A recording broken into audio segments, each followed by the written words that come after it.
नमस्कार दोस्तों, एक बार फिर मैं आपका अपना विनय।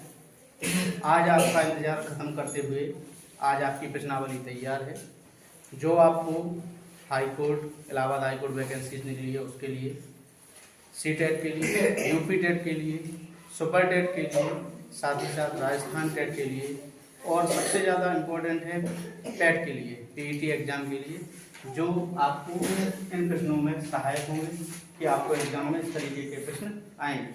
तो हम लोग सबसे पहला प्रश्न देखते हैं कि कौन सा प्रश्न कहाँ है। तो सबसे पहला प्रश्न है, निम्नलिखित जनजातियों में किसकी संख्या उत्तर प्रदेश में सर्वाधिक है। तो सबसे जो पहला प्रश्न है आपका, निम्नलिखित जनजातियों में किसकी संख्या उत्तर प्रदेश में सर्वाधिक है। तो इसका सही उत्तर है थारू। क्या है? थारू है। थारू कहाँ पाई जाती है? यूपी नेपाल के बॉर्डर पे। किसके बॉर्डर पे? यूपी नेपाल के बॉर्डर पे पाई जाती है। साथ ही है बनरावत। जो बनरावत है यह आपको इसको बोला जाता है वानराजी। क्या बोला जाता है? वानराजी।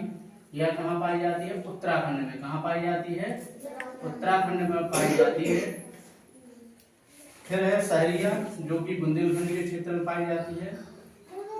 बुंदेलखंड के क्षेत्र में पाई जाती है। और धुरिया है जो ये गोंड की उपजाति है। गोंड की उपजाति है। गोंड की उपजाति है जो कि मध्य प्रदेश में पाई जाती है। कहाँ पाई जाती है? मध्य प्रदेश में पाई जाती है। यह प्रश्न आपका सुपर टेट में भी पूछा जाता है और साथ ही साथ टेट एग्जाम में पूछा जाता है। ठीक है, अगला प्रश्न है, महर्षि वाल्मीकि का आश्रम कहाँ स्थापित है। इसका सही उत्तर है बिठूर। बिठूर कहाँ पर है? कानपुर के पास। कहाँ है? कानपुर के पास है। यहाँ पर भगवान महर्षि वाल्मीकि ने यहाँ पर रामायण लिखी थी। कहाँ पर लिखी थी? बिठूर में। और फिर है उसके बाद श्रावस्ती। श्रावस्ती भगवान गौतम बुद्ध से संबंधित है। गौतम बुद्ध से संबंधित है। कालपी जो है वेद व्यास जी से संबंधित है। वेद व्यास जी से संबंधित है। किससे संबंधित है? वेद व्यास जी से। और चित्रकूट जो धाम है वो अत्रि ऋषि से संबंधित है। अत्रि मुनि से संबंधित है। अत्रि मुनि का यहाँ मुख्य आश्रम है।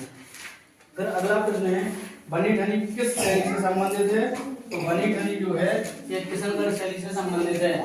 किससे संबंधित है? किशनगढ़ शैली से संबंधित है। किशनगढ़ शैली को किसने विकसित किया है? यह प्रश्न भी कभी कभी आ जाता है। तो यह है मानसिंह, राजा मानसिंह के समय पे। किसके समय पे हुआ है? राजा मानसिंह के समय पे इस शैली का विकास हुआ है। इसके अलावा बूंदी शैली भी राजस्थान की एक मुख्य शैली है। इस शैली में पीले रंग का उपयोग अधिक होता है। किस रंग का? पीले रंग का अधिक उपयोग होता है। साथ ही साथ यह इसकी जो विकास किया है शैली का वो सुरजन सिंह के काल में हुआ है। किसके काल में हुआ है? सुरजन सिंह के काल में।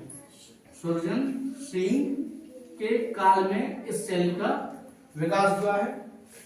साथ ही साथ है चावंड शैली, जो अमर सिंह के काल में हुआ है। किसके काल में हुआ है? अमर सिंह के काल में। इसके अलावा यह मेवाड़ क्षेत्र में होती है। और ये क्या? जयपुर शैली। इसमें ये भी एक जयपुर की मुख्य शैली है। तो आगे देखते हैं लोग। तो अगला प्रश्न है, अमीर खुसरो ने किसके विकास में अग्रणी भूमिका निभाई। यानी कौन सी भाषा के विकास में अग्रणी भूमिका निभाई।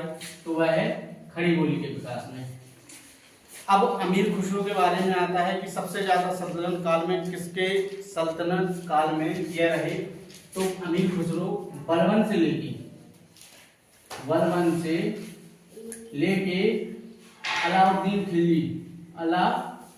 अलाउद्दीन खिलजी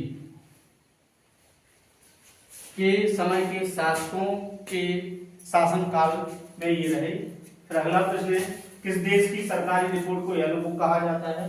तो किस देश की सरकारी रिपोर्ट को येलो बुक कहा जाता है। तो फ्रांस की सरकारी रिपोर्ट को येलो बुक कहा जाता है। इसके अलावा ब्रिटेन की सरकारी रिपोर्ट को ब्लू बुक क्या कहा जाता है? ब्लू बुक कहा जाता है। इटली की सरकारी रिपोर्ट को अपन लोग बोलते हैं ग्रीन बुक।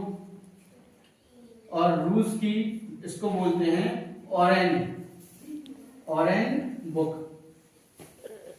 तो कभी भी इन तीन में भी आपका प्रश्न आ सकता है कि ब्लू बुक सरकारी रिपोर्ट किस देश से संबंधित है, या फिर ब्रिटेन की सरकारी रिपोर्ट को क्या कहते हैं। इस तरीके से कुछ प्रश्न आ सकते हैं। तो आपको इस तरीके से आपको याद होना चाहिए कि कौन देश की कौन सी सरकारी रिपोर्ट बुक का नाम है।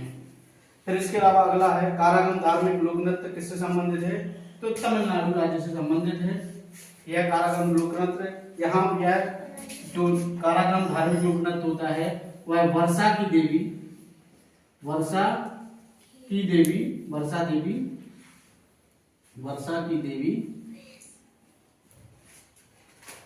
मारी अप्पन की स्तुति में होता है, मारी अम्मन की स्थिति में होता है। ठीक है। इसके अलावा प्रश्न है प्रसिद्ध विरूपाक्ष मंदिर कहाँ अवस्थित है, तो यह विरूपाक्ष मंदिर जो है वह हम्पी में है। कहाँ है? हम्पी में। यह हम्पी में है। यह एक शिव मंदिर है। कैसा मंदिर है? शिव मंदिर है।